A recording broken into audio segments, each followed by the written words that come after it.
Wala namang nakikitang banta sa seguridad ang Armed Forces of the Philippines kasunod ng pagsabog sa bansang Thailand.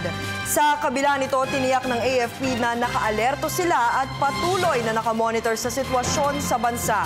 Nagbabalik si Waywaya Macalma para sa detalye.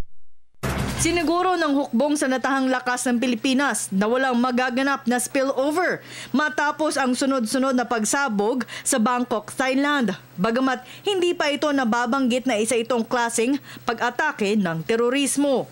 Ayon kay Lieutenant Colonel Noel de Toyato, wala silang nakikitang kaparehas na pag-atake na kahalintulad sa mga ginagawa ng mga teroristang nasa bansa. May mga grupo na nag-identify sila sa bawat isa, sa bawat bansa, pero sa ngayon wala tayo nakikitang magiging direct na link ng nangyari sa Thailand dito sa ating bansa. Wala tayo nakikitang similar na incident o magiging similar na rason na mangyayari ito sa atin. Sa kabila niyan, ipinag-utos ni AFP Chief General Hernando Iriberi sa bawat sundalo na laging handa at nakaalerto oras upang maiwasan ang anumang klase ng pag-atake sa bansa.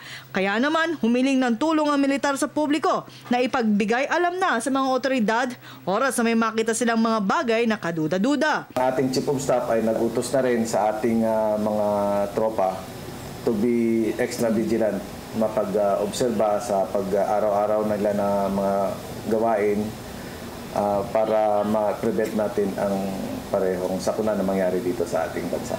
Ito lang din ang aming hiling sa inyo na kung kayo ay may nakitang mga impormasyon o mga bagay na medyo kahina-hinala, mag-report lang kaagad sa ating pinakamalapit na detachment ng military or police precinct o sa munisipyo para ma-investigate natin ito.